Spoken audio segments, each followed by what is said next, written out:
Who's out there? Well, it ain't fucking Frosty.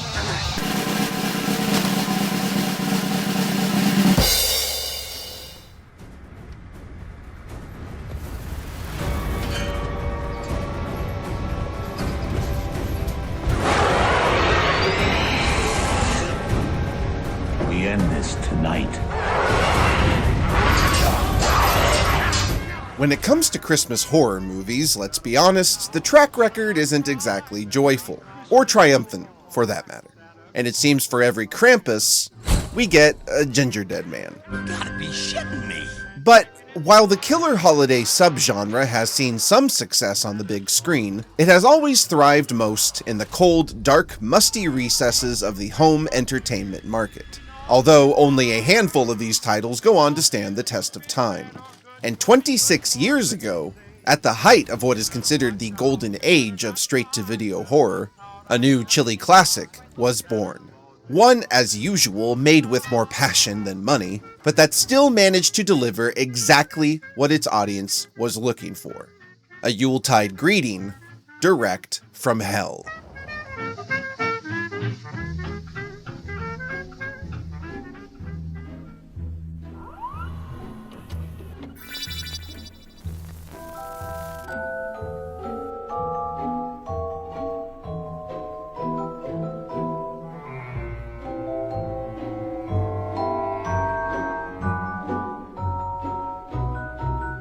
"22-year-old English film school graduate Michael Cooney had moved to Los Angeles to, as so many do, pursue a career in Hollywood.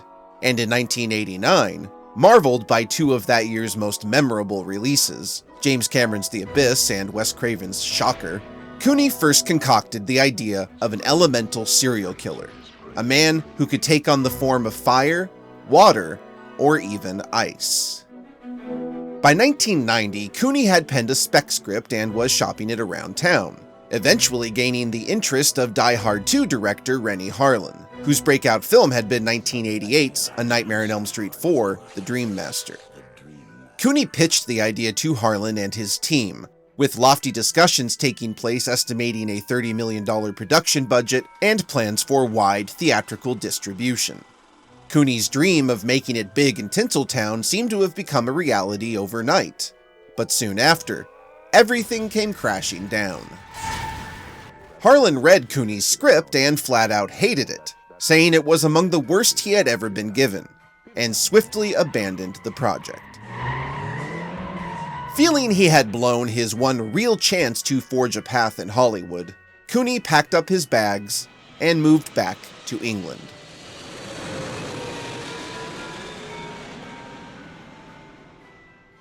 But, as it turned out, not all was lost.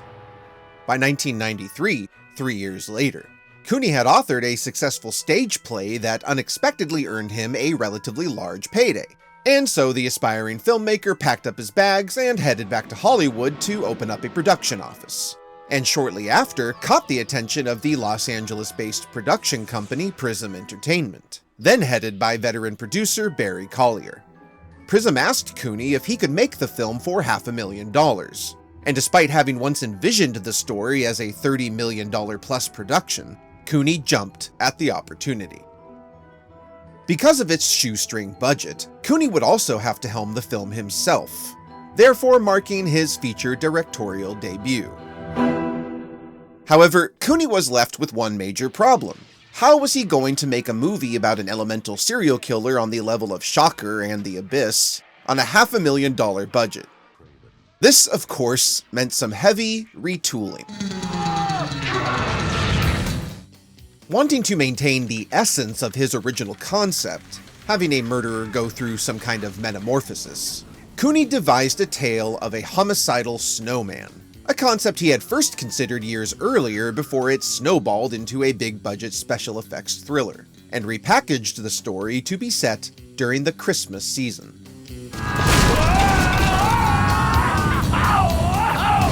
Hey, Jack! What? You left the 710 split. For those unfamiliar, The story focuses on the sheriff of the tiny mountain town of Snowmanton as he fights to protect the community from a vengeful genetically mutated serial killer named, you guessed it, Jack Frost, who takes on the form of a large snowman after a pickup truck inexplicably carrying a secret genetic solution crashes into his prison transport vehicle. This is gonna hurt. Basically, it's a cross between Jaws, Child's Play, and Frosty the Snowman. The actual budget of the film is unknown, with Cooney claiming he had around $600,000 to spend, while cinematographer Dean Lent has placed the total closer to $1.5 million. Regardless, a quarter of the overall budget would go to the cast, because Cooney insisted on hiring only SAG actors, most of whom would come from television and B-movie backgrounds.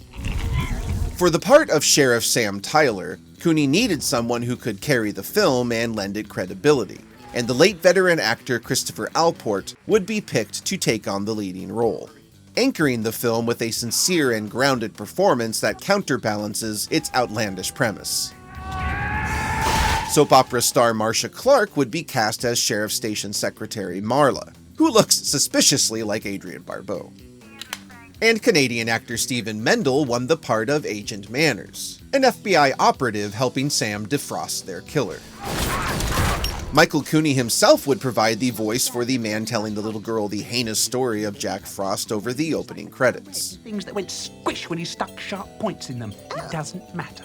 The film also marked the acting debut of future star Shannon Elizabeth, who portrays doomed local teen Jill Mensner. Of course, Elizabeth is featured in what is undoubtedly the most controversial moment in the entire film, the infamous bathtub scene, in which we see Jill sexually assaulted and killed by Frost. But this uncomfortable segment was not originally intended to be so lurid. In the script, and what was ultimately filmed, Frost merely squashes Jill against the shower wall, and the carrot nose was removed because it kept poking Shannon Elizabeth in the eye. However, editor Terry Kelly suggested to Cooney that they capitalize on the footage and recontextualize it to appear sexual in nature, with Cooney completing brief reshoots to include a gratuitous post-death quip. Looks like Christmas came a little early this year. This was also an incredibly difficult scene to capture, the bathroom being an actual 12-foot high raised set with Shannon Elizabeth strapped to the rubber snowman on a scissor lift. Additionally, Cooney took special care to ensure that no graphic nudity would be visible on screen, feeling it would cheapen the film. As for the titular character, a multitude of actors would be considered to play Jack Frost, but up-and-coming character actor Scott MacDonald would be cast as the cold-blooded killer. Oh yeah. And would also provide the voice of his snowman counterpart, with most of MacDonald's dialogue being improvised. Gosh, I only asked you for a smoke. The creation of the snowman itself would end up derailing the entire production. Very early on, a special effects company was paid $50,000 to create multiple snowmen to be used in various scenes. However, for reasons unknown, they instead created just one 7-foot-tall rubber snowman. Made in America. This was a pivotal turning point for the film, as Cooney and the producers quickly realized that their horror movie was in no way going to be scary. Knowing he had no other choice than to adapt, Cooney again changed gears and added a much more humorous tone to the script, leaning hard into the schlocky creature feature their film had become. Shot in a total of 18 days, filming began just before Christmas 1993, the first week taking place in and around Los Angeles where most interiors were shot. And after a short break, the resort community of Fawnskin on California's Big Bear Lake would double for the fictional town of Snowmanton, where filming would resume for 10 days in January and February 1994. Bear Lake was specifically chosen for being a surefire location for all natural snow and free production value. But, yet again, Cooney and the producers faced one major obstacle. It didn't snow that year. While the film was shot in winter, the region was experiencing an unusual drought, despite having seen snow every year for the last 6 decades. And temperatures at times rose anywhere from 70 to 85 degrees, according to cast and crew. As a result, foam, snow blankets, and cotton swabs had to double for snow on the ground and trees. And director of photography Dean Lent would be forced to create tightly composed shots and shoot at low angles in order to hide the lack of snow. Shot entirely on short ends, which is the leftover unexposed film stock often sold to smaller productions at a lesser price, many scenes had to be captured handheld due to a lack of time for proper setups. Although Cooney channeled one of his favorite directors, Sam Raimi, to create a few fun shots. The director had also storyboarded the entire film himself, but there was otherwise almost no time for artistic indulgences. Although shooting the film was, according to Michael Cooney, a complete disaster, the production seemed to be cursed from the start, a domino effect that would result in a significant delay in its release. Just 1 week before principal photography was set to begin, the film's major financial backer, Barry Collier's Prism Entertainment, filed for bankruptcy, leading to an unnamed bank inheriting the copyright as an asset, which turned out to be a pleasant twist of fate for Cooney and his team, who now had free reign over creative decision-making, the bank merely requiring a finished product that they could package and sell. That being said, the bank officers were apparently horrified by what they were given, and had absolutely no clue what to do with it. Therefore, while the film was finished in early 1994, it wouldn't see the light of day for over 3 years. Thankfully, it was the now defunct legendary home video distributor Apix Entertainment that at last rescued Jack Frost from oblivion, and purchased the rights for $50,000. At the time, Apix was releasing some of the direct-to-video market's most popular staples, with films like Ice Cream Man and Uncle Sam becoming instant cult classics in the mid-1990s. And so a movie about a murderous snowman wasn't exactly off-brand.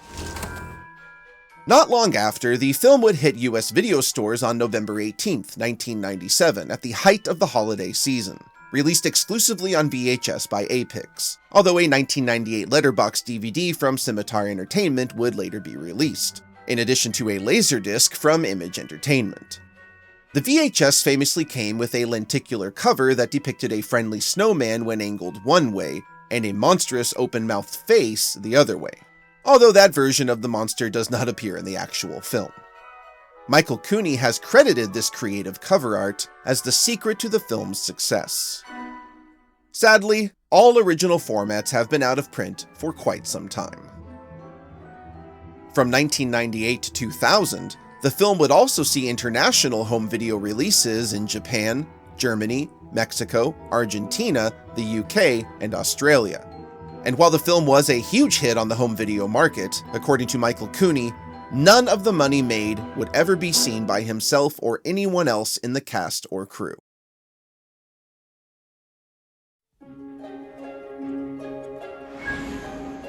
Once upon a time, in the town of Medford, there lived a man named Jack Frost. Happy holidays! You guys are great! Approximately 1 year later, in December 1998, Warner Brothers released the Michael Keaton-led family fantasy drama Jack Frost, which told the story of a boy's dead father who magically comes back to life in the form of a snowman.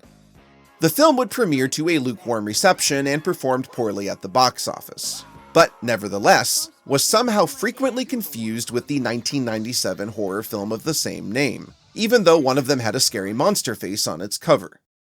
While these reports are likely exaggerated, having worked at a video rental store, I can attest that people are shockingly unobservant. Because of its popularity, a sequel aptly titled Jack Frost 2: Revenge of the Mutant Killer Snowman landed on VHS and DVD in 2000, again distributed by Apix Entertainment, and was another relative success. A third installment was in development for several years, then titled Jack Frost 3: Jackzilla, which would have told the story of a Godzilla-sized Jack Frost enveloping a skyscraper and attacking those trapped inside it. However, following the tragic death of star Christopher Allport in 2008, the project was indefinitely put on hold, and another direct sequel, at this point, is unlikely. Ready to scream? Unfortunately for Michael Cooney, while he is very proud of Jack Frost, it has no doubt hurt his directing career. the filmmaker often seen rejection due to producers discovering the film, and is now most known for having written the 2003 thriller Identity. He does, however, own the only surviving original print of the film. On December 13, 2016, cult media distributor Vinegar Syndrome released the film on Blu-ray for the first time, featuring a 2K scan of Cooney's original 35mm print, and offered all new special features, including a director's commentary and exclusive interviews. This limited edition also features custom reversible cover art and a bonus DVD copy. As one would imagine, outside of horror journalism, the film received a frosty reception from critics, most writing it off as nothing more than bottom-of-the-barrel dreck for horror hounds. But like all masterpieces, its reputation has blossomed with time, and Jack Frost is inarguably on the higher end of quality when it comes to 90s straight-to-video horror, shot on cinema-quality film with a professional cast and crew, and guided by a director with a clear vision. True, it's no holiday classic, but sometimes a snowman driving a car is just good enough. So tell me your thoughts on Jack Frost. Does it make your naughty or nice list, and would you prefer to see a big-budget remake, or see Michael Cooney's Jackzilla realized? And as always, everyone, thank you so much for watching. If you like this video, go ahead and click like below and feel free to share. And don't forget to find me on Patreon at /LeightonEversol, where you'll gain early access to my channel's content and more. And of course, if you want to see more videos just like this one, go ahead and click subscribe.